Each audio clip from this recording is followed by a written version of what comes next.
ओरा sword का इस्तेमाल कर सकता है। ये बहुत ही ज्यादा खतरनाक है हमारे लिए। फिर हम लोग देखते हैं बिग शोलिंग यूसुंग से लड़ाई करते करते यूसुंग को बोलती है कि वाओ ओरा स्वॉर्ड, मुझे लगता है कि तुम्हारी तलवार बहुत ज्यादा सिंपल है। तुम्हें नहीं लगता कि तुम अपनी टेक्निक को और ज्यादा इंप्रूव कर सकते हो? और ये बात सुनकर यूसुंग थोड़ा सा शॉक हो जाता है और वो थोड़ा सा पीछे हटकर पूछता है कि तुम्हारा मतलब क्या है, तुम कहना क्या चाहती हो? और फिर बिग शोलिंग बोलते है कि मेरा मतलब ये है कि क्यों ना तुम मेरे साथ चलो मार्शल आर्ट की दुनिया में। मैंने तुम्हारी तलवार में एक पावर की भूख को महसूस किया है। मैं तुम्हें ओरा सोर्ड के फाउंडर के पास ले चलूंगी, जो कि तुम्हें बहुत ज्यादा ताकतवर बना देगा। क्या तुम ताकतवर होना चाहते हो? और ये बात यूसिंग थोड़ी सी सोचने लग जाता है और फिर एक बहुत ही प्यारी स्माइल देता है। फिर यूसिंग बोलता है कि मुझे लगता है कि ये करना थोड़ा सा मुश्किल हो जाएगा मेरे लिए, क्योंकि अगर मैं तुम्हारे साथ अभी चला गया तो फिर टेरेसा को कौन बचाएगा? और ये बात सुनने के बाद बिग शोलिन अपने मन में बोलती है कि जैसा कि मैंने सोचा था, इसने मना कर दिया। और फिर सीन वापिस से शिफ्ट हो जाता है कैंग जिनहो की तरफ, जहां पर हम लोग देखते हैं कि वो बहुत सारे स्केलेटन्स की तरफ बढ़ रहा होता है टेरेसा को बचाने के लिए। और उसके सामने वही बड़ा सा स्केलेटन होता है जिसने टेरेसा को हराया होता है और उसको ले जाया होता है। और हम लोग देखते हैं उस बड़े से स्केलेटन के हाथ में एक ब्लैक ऑब्सीडियन नाम का एक आइटम होता है। और फिर हम लोग देखते हैं कि वो बड़ा सा स्केलेटन ब्लैक ऑब्सीडियन को एक्टिवेट कर देता है, जिसकी वजह से जिनुक के नीचे की जमीन का ग्रेविटेशनल फोर्स बहुत ज्यादा तेजी से बढ़ जाता है, जिसकी वजह से जिनुक हिल नहीं पा रहा होता है। और जिनुक अपने मन में सोच रहा होता है कि वेलोडियम के पास तो ये वाला आइटम है, ये मुझे बहुत ज्यादा परेशान करने वाला है।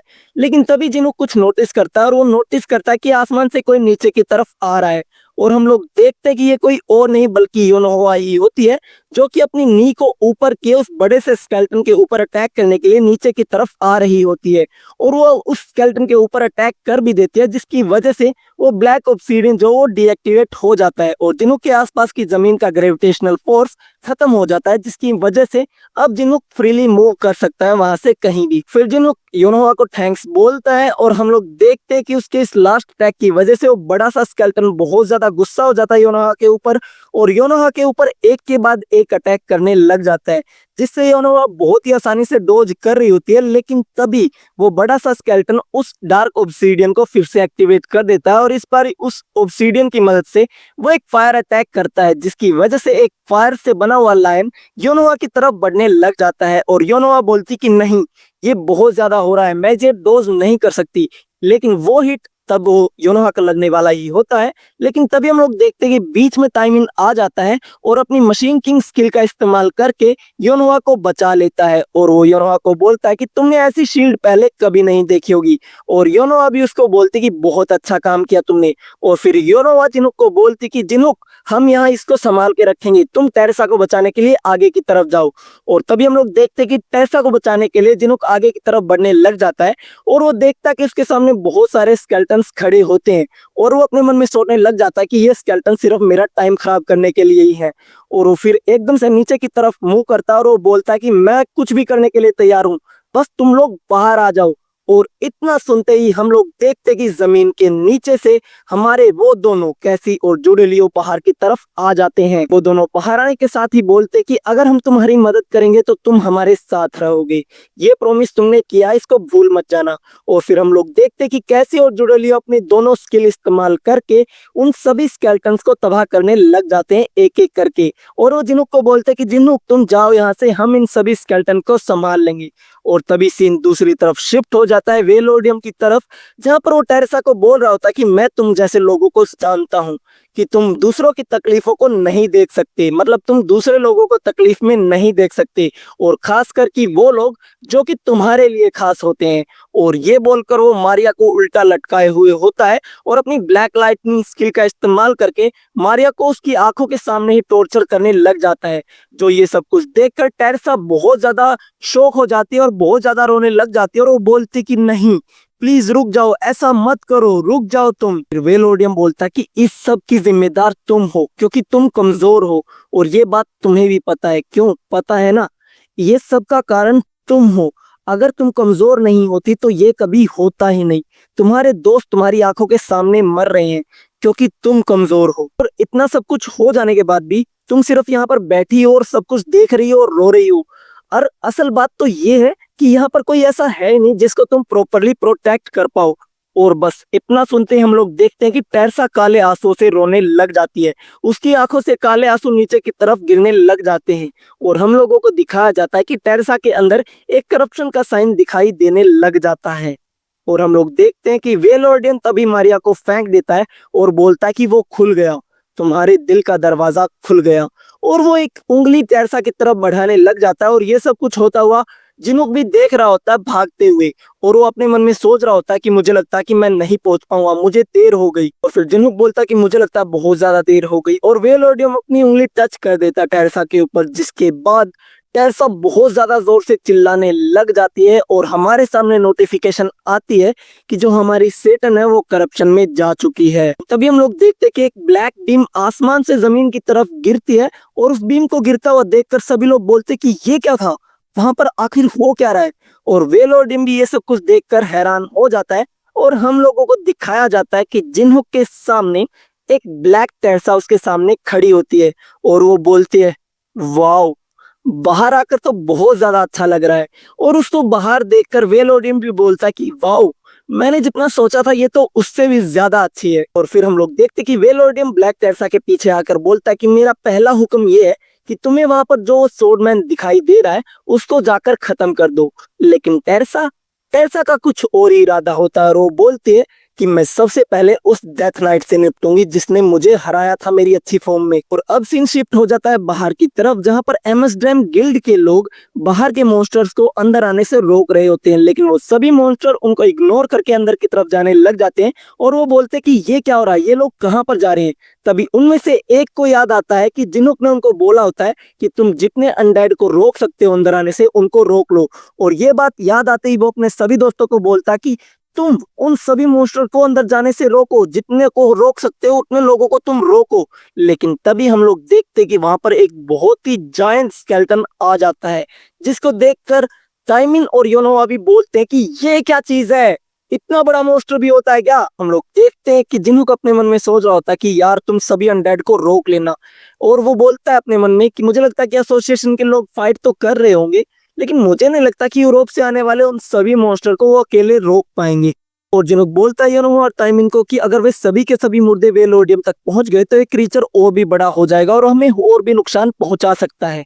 और इतना सुनते ही योनो और टाइमिन बोलते हैं ठीक है, फिर उन सबको तुम मुझ पर छोड़ दो। और वो लोग वहां से भाग जाते हैं उन सभी अनडेड को रोकने के लिए, ताकि वो वेलोडियम तक ना पहुंच सके। और जिनोक उस बड़े से स्केलेटन को देखकर बोलता है कि मैं इस बारी इस चीज को जितना ज्यादा फैंसी हो सके उतना ज्यादा फैंसी बनाने की कोशिश करूंगा। और एक बड़ी सी प्यारी स्माइल देकर बोलता है तो तुम सिर्फ मुझ पर ही ध्यान देना। और फिर सीन शिफ्ट हो जाता है गोगुमा की तरफ, जो कि जमीन के नीचे कुछ ढूंढ रहा होता है और कुछ सूंघ रहा होता है और ऐसा लगता है कि उसको कुछ मिल भी गया होता है। और वो अपने नीचे जो उसकी ग्राउंड स्पिरिट होती है उसको बोलता है कि यहाँ पर खुदाई करो और वो खुदाई करने भी लग जाता है। और अब सीन वापिस से शिफ्ट हो जाता है उस बड़े से स्केलेटन की तरफ, जिसको देखकर वो डार्क नाइट नाम का स्केलेटन बोलता है कि मुझे लगता है कि वेलोडियम सर बहुत ज्यादा गुस्सा हो गए हैं। लेकिन तभी उसको पीछे से आवाज आती है कि ओए डार्क नाइट। और तभी हम लोग देखते कि उसके सामने ब्लैक टेरेसा आ गई होती है और वो उससे बोलते कि तुम ही हो ना वो जिसने मेरी उस अच्छी पर्सनैलिटी को चोट पहुंचाई थी। तो इस बार तुम मुझसे लड़ाई करने वाले हो और इस बार नतीजे बहुत ही अलग होने वाले हैं, समझ गए तुम। तो डार्क नाइट बोलता है कि मैं लड़ाई करने के लिए हमेशा तैयार रहता हूँ और मैं तुम्हारी स्किल जानने के लिए भी बहुत ज्यादा क्यूरियस हूँ। और ब्लैक टेरेसा बोलती कि तुम कुछ नहीं हो, बस एक लाश हो, समझ गए तुम। और ये बोलकर वो बहुत ही ज्यादा स्पीड से डार्क नाइट की तरफ बढ़ती है उसके ऊपर अटैक करने के लिए और उस पर अटैक कर भी देती है, लेकिन डार्क नाइट उसको अपनी तलवार से डोज कर लेता है। और फिर टेरेसा बोलती है लेकिन जिस तरीके से तुम बात करते हो मुझे उसी से बहुत ज्यादा गुस्सा आने लग जाता है। और डार्क नाइट भी उसको थोड़ा सा पीछे की तरफ धकेल देता है और फिर डार्क नाइट उससे बोलता है कि तुम्हारी मोमेंट बहुत ज्यादा तेज है लेकिन तुम बातें करने में टाइम वेस्ट कर रही हो। और टेरेसा बोलते कि मुझे जज करना बंद करो, तुमने अभी कुछ देखा ही नहीं है मेरे बारे में, समझ गए तुम। और फिर डार्क नाइट बोलता है कि तुमने हमारे मास्टर को अबेंडन क्यों कर दिया, मतलब तुमने हमारे मास्टर का कहना क्यों नहीं माना, तुम और भी ताकतवर हो सकती थी। ब्लैक टेरेसा बोलती कि इससे तुम्हारा कोई लेना देना नहीं है, समझ गए तुम। और फिर वो अपने मन में सोचने लग जाते कि ये बात सच है कि कैंग जिनुक की जो डिमोनिक एनर्जी है वो बहुत ज्यादा चार्मिंग है, लेकिन जो कैंग जिनुक की एनर्जी है वो वेलोडियम की डिमोनिक एनर्जी के आसपास भी नहीं है।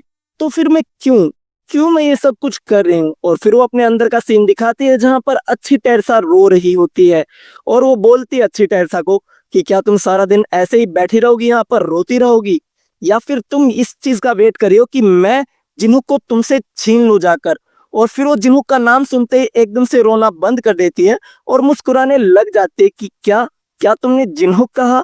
और बस इतना ही, और इतना ही कारण बहुत था कि ब्लैक टेरेसा ने जिनूक का साथ दिया, क्योंकि वो अपनी अच्छी टेरेसा को बहुत ज्यादा पसंद करती है। ब्लैक टेरेसा को ऐसा फाइट करता देखकर कैसी और जुडेलियो बहुत ज्यादा इंप्रेस हो जाते हैं। उसकी स्पिरिट, उसकी आंखें, उसके लड़ाई करने का पैटर्न और सब चीजें देखकर बहुत ज्यादा खुश हो जाते हैं कैसी और जुडेलियो।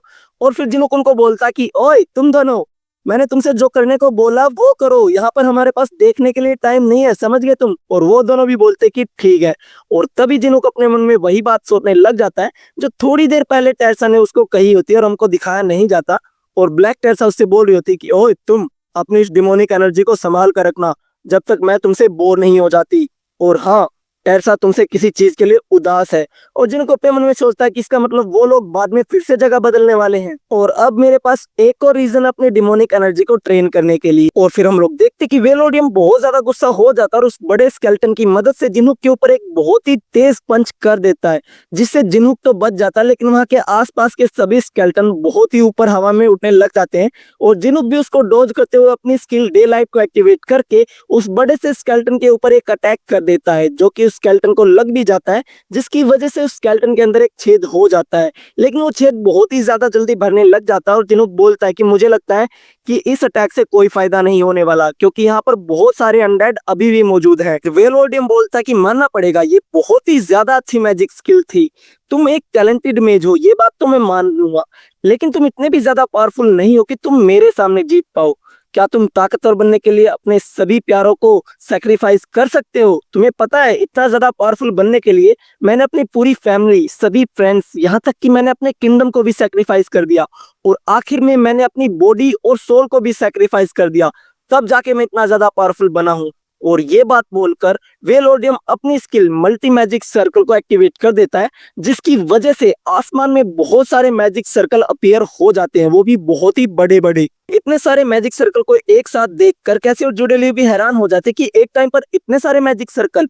लेकिन जिनहुक उनको देखकर बिल्कुल भी हैरान नहीं होता, बल्कि एक प्यारी सी स्माइल देता है और बोलता है कि ऐसी बात है क्या। और ये बोलकर वो अपनी स्किल फ्यूजन को एक्टिवेट कर लेता है और फिर अपनी दो स्किल एलिमेंट ऑफ फायर और ग्लेशियर फॉर्मेशन को फ्यूज करने लग जाता है। लेकिन उसके सामने नोटिफिकेशन आती है कि तुम इससे ज्यादा इनको फ्यूज नहीं कर सकते। लेकिन तभी जिन्हुक अपना 10 स्टार का मल्टीलेयर बैरियर को एक्टिवेट कर देता है और उसके अंदर ही एडिशनली डे लाइट को भी फ्यूज करने लग जाता है। और उस बैरियर की मदद से हम लोग देखते हैं कि वो फ्यूजन कंप्लीट हो जाता है और जिन्हुक बोलता है कि मैं तुम्हें दिखाऊंगा कि इससे भी ज्यादा क्या हो सकता है। और उस फ्यूजन के कंप्लीट होते ही वेलोडियम भी बहुत ज्यादा हैरान हो जाता है कि ये बंदा आखिर कर क्या रहा है। और इतने सारे मैजिक सर्कल को देखकर टेरेसा भी बहुत ज्यादा शौक हो जाती है, लेकिन आसमान में वो देखने में बहुत ज्यादा अच्छे लग रहे होते हैं, जिसको देखकर ब्लैक टेरेसा बोलती कि वाओ, ये कितना ज्यादा प्रिटी है। और हम लोग देखते हैं कि जिन्हुक के उस फ्यूजन की वजह से जिन्हुक को एक नई स्किल मिलती है जिसका नाम होता है इनफाइनाइट मैजिक, जिसकी वजह से अब जिन्हुक किसी भी स्किल को फ्रीली यूज कर सकता है और उसका माना भी कंजप्शन नहीं होगा। लेकिन ये जो स्किल है वो अनस्टेबल है, तो उसके ऊपर कुछ पाबंदियां लगाई गई हैं, तो उसकी जो ड्यूरेशन होने वाली है वो सिर्फ 1 मिनट ही होगी। मतलब 1 मिनट तक जिन्हुक कोई भी स्किल को यूज कर सकता है और उसका कोई भी माना यूज नहीं होगा। फिर हम लोग देखते कि जो मैजिक सर्कल वेलोडियम ने आसमान में लाए होते हैं, जिन्हुक उन्हीं का इस्तेमाल करके अपनी स्किल डे लाइट और फिर रेड मैजिक बुलेट से उसी बड़े स्केलेटन के ऊपर हमला करने लग जाता है। फिर जिन्हुक अपनी स्किल फ्रोस्ट विद शायर को इस्तेमाल करता है, जिसकी वजह से वो उसके पैरों को जमा देता है और उसके पैर जमने की वजह से अब वो बड़ा सा स्केलेटन वहां से नहीं हिल सकता। तो जिन्हुक अपनी हेलफायर स्किल का इस्तेमाल करता है और उसको आग में जलाने लग जाता है, क्योंकि अब जिन्हुक का कोई भी माना यूज नहीं हो रहा, तो जिन्हुक अपनी बड़ी बड़ी स्किल्स को यूज कर रहा है जो कि नॉर्मली यूज पर बहुत ज्यादा माना कंज्यूम करती है। लेकिन अभी जिनोक का कोई भी माना इस्तेमाल नहीं हो रहा, तो अपनी बड़ी बड़ी स्किल्स का इस्तेमाल करके उस स्केलेटन के ऊपर हमला कर रहा है। और ये सब कुछ देखकर वेलोडिन भी बहुत ज्यादा शौक हो जाता है और उसे समझ में नहीं आ रहा होता कि ये कैसे पॉसिबल हो सकता है कि ये एक इंसान इसका सारा जादू मेरे पूरे लाइफ का जो मैंने एफर्ट लगा के सीखा है उससे भी बहुत ज्यादा अच्छा है, और ये कैसे हो सकता है। ये सोचकर वेलोडियम बहुत ज्यादा गुस्सा हो जाता है और वो बोलने लग जाता है कि ये तो अनफेयर है।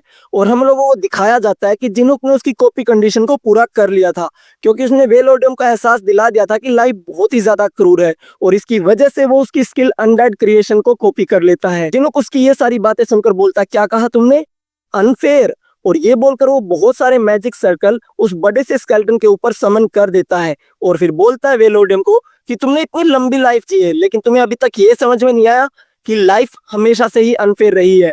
और ये बोलकर जिनुक उस स्केलेटन के ऊपर एक बहुत ही बड़ा अटैक कर देता है, जिसका नाम होता है इनफाइनाइट मैजिक इटर्नल रिडेम्पशन। और हम लोग देखते हैं कि उन सभी मैजिक सर्कल के बीच से एक लेजर टाइप का अटैक आकर लगता है उस स्केलेटन के ऊपर, जो कि बहुत ही ज्यादा पावरफुल होता है, जिसकी वजह से वेलोडिन भी भाव की वहां खत्म हो जाता है। और अगले सीन में हमें दिखाया जाता है कि जो दिनों का टाइम था 1 मिनट का, वो अब खत्म हो चुका है। और हम लोग देखते कितना सारा माना यूज करने की वजह से जिन बहुत ज्यादा थक जाता है और एक पत्थर का सहारा लेकर खड़ा हो रहा होता है। और ये सब कुछ होता हुआ कैसी और जोडेलियो भी देख रहे होते हैं और वो खुश हो रहे होते हैं कि क्या उसने कर दिया। यस, जिनुक ने कर दिया।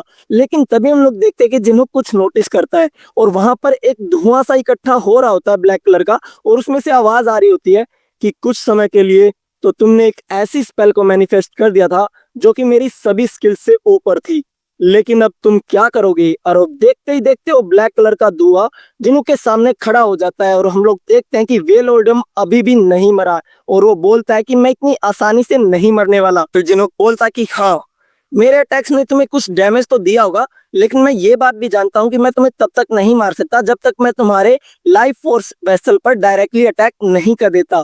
और मैं तुम्हें जितना जानता हूँ, तुमने अपने लाइफ फोर्स वेसल को यहीं कहीं आसपास ही छुपा कर रखा होगा। और ये बात सुनकर वेलोडियम बोलता है कि अगर तुम्हें मेरे बारे में इतना ही पता है तो तुमने इतना सारा माना यूज किया, इतना सारा मैजिक क्यों यूज किया, भला ये पॉइंटलेस थिंग तुमने क्यों की यहाँ पे। और अब तुम्हारे पास थोड़ा भी माना नहीं बचा हुआ है, अब तुम क्या करने वाले हो। तो फिर जिनुक बोलता है, क्या कहा, पॉइंटलेस चीजें की है मैंने, मुझे तो लगता है कि मैंने बहुत सारी फैंटास्टिक चीजें की हैं, क्योंकि इससे तुम भी डिस्ट्रैक्ट हो गए। और वेलोडियम सोचता है कि क्या कहा, फैंटास्टिकल चीज। और तभी हम लोग देखते हैं कि वहां पर एकदम से ग्राउंड के नीचे से कोई निकल कर आता है, और हम लोग देखते हैं ये कोई और नहीं बल्कि गोगुमा और वो ग्राउंड स्पिरिट होती है। और गोगुमा के हाथ में होता है वेलोडियम का लाइफ फोर्स वेसल, जिसको देखकर वेलोडियम बहुत ज्यादा हैरान हो जाता है और वो बोलता है कि ये तो मेरा लाइफ फोर्स वेसल है। और फिर वो देखता है कि जिनुक के हाथ में गोगुमा को, और फिर वो सोचता है मैंने तो सोचा था कि तुमने समन को कैंसिल कर दिया और गोगुमा को वापस भेज दिया है। वेलोडियम बहुत ज्यादा डर जाता है और वो अपने मन में सोचने लग जाता है कि इसने सारे मैजिक अटैक सिर्फ मुझे डिस्ट्रैक्ट करने के लिए किए थे। और फिर जिनुक बोलता है कि तुमने इसे छुपाया तो बहुत अच्छे से था, लेकिन गोगुमा के पास स्मेल करने की बहुत ही अच्छी खासी पावर है, तो अब तुम क्या करने वाले हो। फिर जिनुक बोलता है कि अरे मैंने जितना सोचा था ये तो उससे भी ज्यादा हल्का है। और ये बोलकर जिनुक उसको अपनी उंगलियों पर घुमाने लग जाता है, और वेलोडियम ये सब कुछ देखकर बहुत ज्यादा डर जाता है और बोलता है ओए इसके साथ खेलो मत।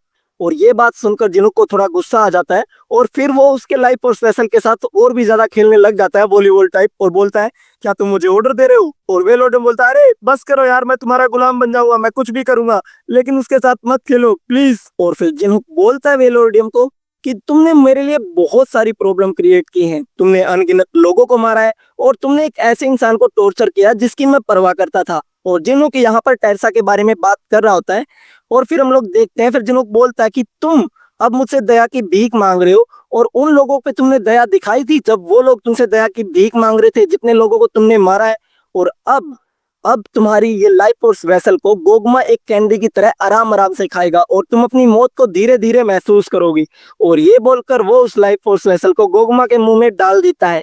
लेकिन एकदम से जिनुक कुछ नोटिस करता है, वो नोटिस करता है कि उसकी तरफ एक ओरा सोर्ड का अटैक आ रहा होता है, लेकिन जिनुक के पास कोई भी माना लेफ्ट नहीं होता, तो वो गोगमा को उठाता है और बोलता है सॉरी गोगमा इसके लिए, लेकिन मेरे पास अभी कोई माना लेफ्ट नहीं है, तो मैं अपना बचाव नहीं कर सकता। और ये बोलकर वो गोगमा को उस अटैक के सामने अड़ा देता है, और इस डिफेंस को बोलते हैं फ्रेंड शील्ड डिफेंस। और हम लोग देखते हैं कि उस अटैक की वजह से गोगमा को तो कुछ होता नहीं है, लेकिन जो उसका लाइफ फोर्स वेसल होता है वेलोडियम का, उसमें क्रैक आने शुरू हो जाते हैं। और देखते देखते हम लोग देखते हैं कि वो लाइफ फोर्स वेसल टूट जाता है। और हम लोग देखते हैं कि बिग शोलिन के इस लास्ट अटैक की वजह से सभी को समझ नहीं आ रहा होता कि यहाँ पर क्या हुआ। बिग शोलिन भी बहुत ज्यादा हैरान होती है कि इसने अभी अभी क्या किया, और जिनुक बोलता है कि ये तुमने क्या किया, तुमने मेरा किल चुरा लिया। एक किस्म से किल ही चुराना कहेंगे इसको। और बेचारे एक वेलोडियम का जो लाइफ फोर्स वेसल है वो टूट जाता है, तो वो रोने लग जाता है और नो नो चिल्लाते चिल्लाते ही गायब हो जाता है। और हम सबके सामने नोटिफिकेशन आ जाती है कि the boss monster of 14th floor Velodium has been defeated. और हम लोग देखते हैं कि वो बेचारा गायब ही हो जाता है और उसके कपड़े ग्रैंड मेज रोब आइटम वहीं पर ड्रॉप हो जाता है। फिर हम लोग देखते हैं कि सभी के सामने नोटिफिकेशन आती है कि जिसने सारा का सारा डैमेज दिया है कैंग जिनो को उसको 90% इनाम मिलेगा, और वो पर्सन बिग शियोलिन जिसने लास्ट अटैक किया है उसको 10% इनाम मिलेगा। और ये बात सोचकर ही जिनो को बहुत ज्यादा गुस्सा आ रहा होता है और वो बोलता है कि तुमने मेरा किल चोरी कर लिया यहाँ पर लास्ट में आकर। और फिर बिग शियोलिन बोलते कि हाँ छोड़ो यार, मुझे लगा कि ये मेरा चांस है, लेकिन चीजें इस तरह से जाएंगी मैंने ये कभी सोचा नहीं था। चलो ठीक है, मैं इसे एक बदले के तौर पर लूंगी क्योंकि वेलोडम ने मेरे साथ जो कॉन्ट्रैक्ट किया था उसको पूरा नहीं किया था। और फिर बिग शोलिन बोलते हैं कैंग जिनो को कि तुम्हें हराना उतना ही मुश्किल है जितना लोग कहते हैं। तुमने इन स्किल के साथ मिडिल फ्लोर तक चढ़ाई कर ली, वाह कमाल की बात है। चलो फिर हम फिर कभी लड़ाई करेंगे जब हम दोनों ही अच्छी कंडीशन में होंगे। और ये बोलकर बिग शोलिन वहां से चली जाती है। और हम लोग देखते हैं कि कैंग जिनुक भी इस फाइट से बहुत ज्यादा थका हुआ होता है और वो जमीन पर नीचे की तरफ गिर जाता है और बोलता है कि मैं तो खड़ा भी नहीं हो पा रहा। फिर जिनुक नोटिस करता है कि उसके पीछे ब्लैक टेरेसा आ जाती है और जिनुक उससे पूछता है कि उस डेथ नाइट का क्या हुआ। और ब्लैक टेरेसा बोलते हैं कि उसने मुझसे कहा कि इसके पास लड़ाई करने का अब कोई रीजन नहीं है, और वो चला गया। बेसिकली वो डर के भाग गया ब्लैक टेरेसा से। और फिर जिनुक बोलता है ब्लैक टेरेसा को कि अब तुम क्या करने वाली हो और मैं तुम्हें बुलाऊं क्या। और ब्लैक टेरेसा बोलती है कि मुझे नूना बोलो, ठीक है। ब्लैक टेरेसा फिर जिनो को बोलते कि मुझे भी अब वापस जाना चाहिए, यहाँ पर रुककर तुम्हारी डिमोनिक एनर्जी को और ज्यादा लेने में कोई पॉइंट नहीं है। तो जब मैं यहाँ पर ना हो तो उस अच्छी टेरेसा का ध्यान रखना, ठीक है। और फिर हमें टेरेसा के इनर साइड का सीन दिखाया जाता है जहाँ पर ब्लैक टेरेसा उस अच्छी टेरेसा को बाहर की तरफ धकेल रही होती है, ये बोलते हुए कि मैंने जिनुक से अच्छी खासी बात शुरू कर दी है, तो अब जब तुम बाहर जाओ तो उसको अपनी फीलिंग्स के बारे में बता देना, वरना मैं तुम्हें तुमसे उसको चुरा लूंगी। मतलब बेसिकली वो बोल रही है कि अगर तुम जिनुक को नहीं पटाओगी तो मैं उसको पटा लूंगी। और फिर हम लोग देखते हैं अपनी अच्छी टेरेसा भी बहुत ज्यादा खुश हो जाती है और अपनी पर्सनैलिटी चेंज करने के लिए बाहर की तरफ जाने लग जाती है। और ब्लैक टेरेसा भी बहुत ज्यादा खुश होती है। और हम लोग देखते हैं कि अच्छी टेरेसा बाहर की तरफ आते ही सीधा जिनुक को गले लगा लेती है और बहुत ज्यादा खुशी के मारे रोने लग जाती है। और वो बोलती है कि जिनुक तुम्हें देखकर बहुत ज्यादा अच्छा लगा।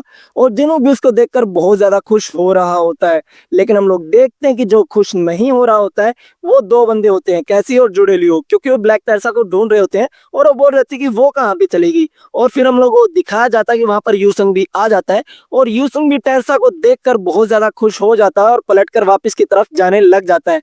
और वो बोलता है कि आज का दिन बहुत ज्यादा लंबा था टेरेसा, चलो तुम ठीक हो, मुझे अच्छा लगा। और ये बोलकर वो वहां से चला जाता है।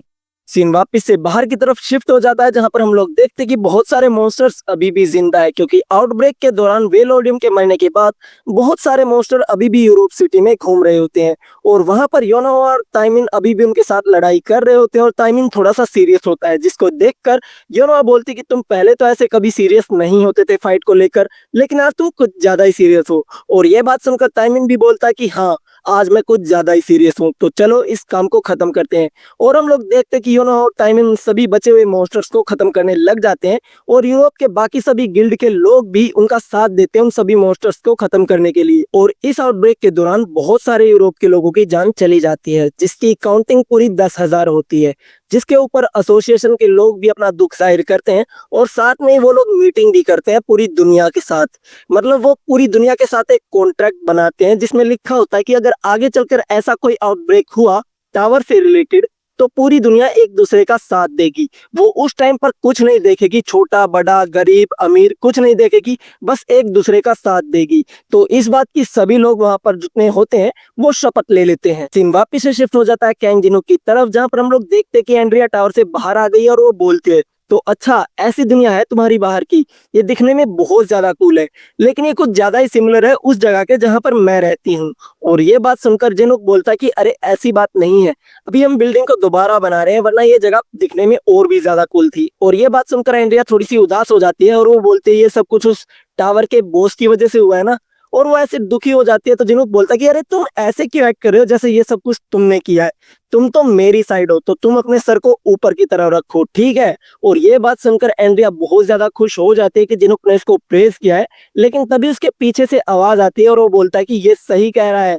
और ये आवाज किसी और की नहीं बल्कि एलिस की होती है, जो वहां पर बैठी होती है कुर्सी के ऊपर। और वो बोलते हैं कि तुमने सही कहा, एक फ्लोर के बॉस का सर हमेशा ऊपर की तरफ रहना चाहिए, उसको ऐसा कभी बिहेव नहीं करना चाहिए। और हम लोग देखते हैं कि उसके पास जो नेकलेस है उसके अंदर से उसका जो गुलाम होता है वो भी बोलता है कि आप बिल्कुल सही कह रही हैं माय लेडी। और फिर जिन्हों एलिस की तरफ देखते हुए अपने मन में सोचने लग जाता है कि जब से मैं बेलिस को पकड़ कर लेकर आया हूँ उसका एटीट्यूड कुछ ज्यादा नहीं बढ़ रहा। और फिर जिन्हों एकदम से टावर की तरफ देखते हुए अपने मन में ही सोचने लग जाता है कि जब से ये टावर अपीयर हुआ है, पहले तो मैं ये सोच रहा था कि मैंने चीजों को बिल्कुल आराम से ले लेना, बिल्कुल एक गेम की तरह। लेकिन फिर आराम आराम से पहले आके एक दादाजी, फिर बीजिंग में जो हुआ और अब यूरोप भी। फिर जिन्हों अपने मन में सोचता है कि चलो मानता हूँ कि मैं अपने आप से इस पूरे टावर को क्लियर कर भी दूंगा, यहाँ पर कुछ बचेगा भी नहीं, लेकिन ये सब करने का कोई मतलब भी बचता है। और वो अपने मन में ये सोच ही रहा होता है।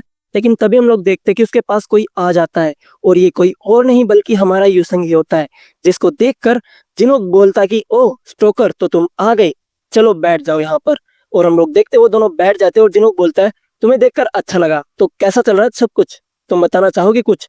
और फिर यूसंग बोलता है कि देखो, उन पांचों प्लेन के साथ लड़ाई करना इतना ज्यादा मुश्किल नहीं था, लेकिन उस लड़ाई के दौरान मेरे सामने कोई आया था जिसने मुझे सिर्फ एक ही अटैक में ओवर पावर कर दिया था।